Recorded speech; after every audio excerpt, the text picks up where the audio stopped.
Hello, everyone. Welcome to Book Club Preview. I'm Michael, and today we're looking at Romeo and Juliet, and I'm combining Act 4 and 5 together. The reason for this being is Act 4 is pretty simple and pretty short. So it starts off with Romeo, Benvolio, and Mercutio. Mercutio, I think, is a relative of Capulet, but a little higher relationship, and is best friends with Romeo. And I think there's one other person with them, and they're just kind of chatting about when to go into the party, whether to go into the party, and who's gonna dance. And so Romeo is saying, "Hey, give me the candle, give me the torch. I'm just gonna sit on the side. I'll just hold the torch for us, so when we go home, we have light. But you guys dance, cause I'm not gonna dance. My heart is too sick, and I'm just gonna hang out." Of course, Mercutio and Benvolio are like, "What? No, we're coming. We came to this party for you, so that way you can dance, so that way you can see some people, see some ladies.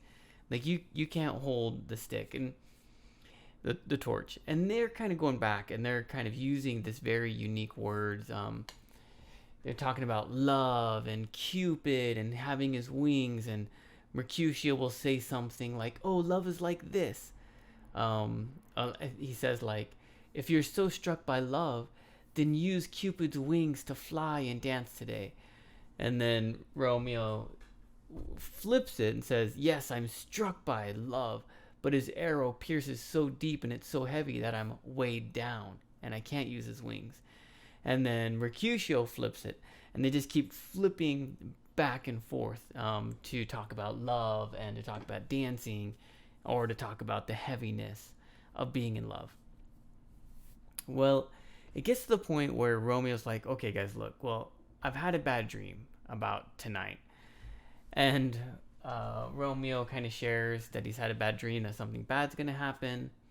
And then Mercutio, he kind of just goes on this rambling about dreams, about this queen. I can't remember her name, but this like fairy queen that travels around. She's like really tiny and has like bugs for people that carry her around, and a bunch of different things. So, but he's just talking about that, and finally they stop. But Mercutio's point is, dreams are foolish. Dreams are for people that aren't doing anything. So finally Romeo agrees. He's like, "Okay, maybe something bad will happen, but I just got to go with my boys." And so he follows them off into the party. Now the party, okay, this is where Romeo first sees Juliet, and there are some really classic stanzas or paragraphs or blocks of sentences in this part that are really famous and really beautiful, and we can share some of those. But Romeo sees Juliet, and he's like, "Whoa, who is that beauty?" He doesn't know her name yet, right? But he sees this beauty. "Who is that? I haven't known beauty until now." And he says some other things that are pretty funny, but he finally sees her, and he plans, "Oh, I'm gonna go introduce myself and kiss her hand." As Romeo is kind of talking to himself, Tybalt hears his voice, and he's like, "I know that voice. That's Romeo." And then he reaches to a servant and says, "Servant, go get my sword." The servant runs off. Now, maybe the servant told Lord Capulet, or maybe Lord Capulet just saw Tybalt, but he comes over and he's like, "Hey, Tybalt, what's wrong?" And Tybalt's just like ready to fight and kill someone. He's like, "See that boy over there? That's a Montague.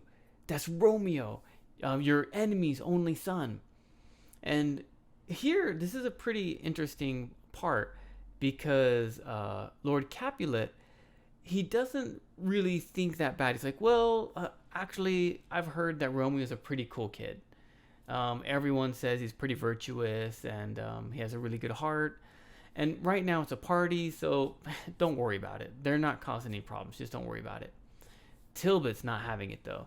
And he's like, what? I'm going to fight this guy. I'm going to take him down. But Lord Capulet says, look, I'm the lord of this house. You don't tell me what's going to happen. I tell you what's going to happen. Leave it alone. And so finally Tilbot says, fine, I'm not going to do anything now. But to himself, after Lord Capulet leaves, he says, oh, but I'm not going to forget this, and I'll get my revenge in a way.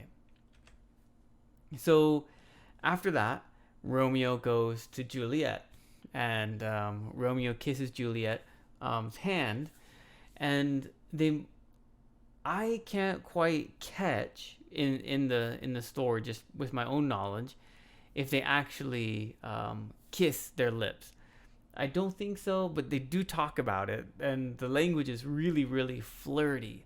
So it's hard to see what they're talking about, because they're like, Romeo's like, oh, my lips are like pilgrims. Pilgrims are people that are on a journey for a holy purpose, maybe going to some holy place. And he's like, my lips are like pilgrims, and your hands are like a saint's hands or something like that. And he's like, oh, let my lips meet your hand. And Juliet is flipping it too and saying like, oh, but even I can't quite recall how exactly she says it, but she's like, oh, but even he touches her hand. He's like, oh, I'm so sorry, my hand is so rough and terrible compared to your beautiful hand. She's like, oh no, even saints who use their hands as prayer are beautiful, even though they might feel rough or something. And so they keep kind of complimenting each other back and forth. And so they meet and they have this really, really great connection. Boom! But then they have to kind of break up because it's getting late. And so Lord Capulet's like, hey guys, it's it's like midnight. Everyone probably needs to go home. He doesn't want the party to stop, but someone tells him how late it is. And he's like, whoa, it's that late. We need to go to bed. So Romeo, he asks the nurse, who is that woman I was talking to? And the nurse says, oh, that's Capulet's daughter. And I think he says her name. She says her name, but I can't remember. But he finds out, oh, it's Juliet, my enemy's daughter. And then Juliet asks the nurse, who's that guy? That's that guy. Oh, who's that guy? Oh, that's that guy. Juliet's very smart about this. She's just asking people. And then she gets to Romeo. Oh, who is that guy? And the nurse says, oh, that's the son of your enemy, Montague, Romeo. And then she's like, oh, my enemy is my love. And Romeo says almost the same exact thing. Oh, the people that my father hates is the people that my heart is going to. And so they both kind of have this discussion about their love. And then they break off, going to their own houses. Then there's the chorus, which, maybe you skipped or maybe you didn't, but you can read it real fast, just a small piece, where it's just kind of talking about lovers' passions and how it's going to be hard for them to see each other because they're families. But then also Juliet is a woman, so she's probably going to stay at home for a long time. Or most of her day. And so it's going to be hard for them to meet each other. But their passion is going to push their chance to meet forward. It's pretty much how I interpret the chorus. And that's the end of Act 1. So we're going to start Act 2 next week, which, of course, we had the beautiful, and here's the scene, the veranda scene, where Romeo and Juliet talk and meet and confess their love. That's later. Of course, just like before, in these 2 chapters, okay, so there's a lot. So I'm going to ask you to pick 3 expressions. Usually you'd pick 2 and then 2. Well, I'm going to ask you to just pick 3 expressions from either scene 3 or scene 4. Oh, scene 4, scene 5, yeah.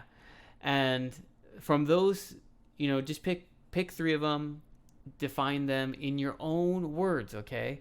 Please don't use anyone else's words or any other dictionary's words, in your own words. Discussion question. Well, this one's a little bit tough, but what do you think is the most romantic thing a guy can say to a woman the first time they meet? All right. I know that's kind of tough, but just think of yourself. For you, right? You met some guy and he's going to be the love of your life. You're going to marry him someday, probably, hopefully, maybe, who knows. But this individual says something to you and it's like the most romantic thing you've ever heard. Okay, what is it? And we can compare it to Romeo's for sure. And we can even flip that question, right? For a guy, right? You could say, what do you think is the most romantic thing a woman can say to him? Ooh, I think that's a tougher question. I'll think about that one. Oh, wow. Oh my goodness. You have to take some time and think about this, because I have no idea. I'm gonna have to think about this too. So please think about this. What's the most romantic thing a guy can say to a girl, or even a girl say to a guy the very first time they meet? Of course, please write your own discussion question.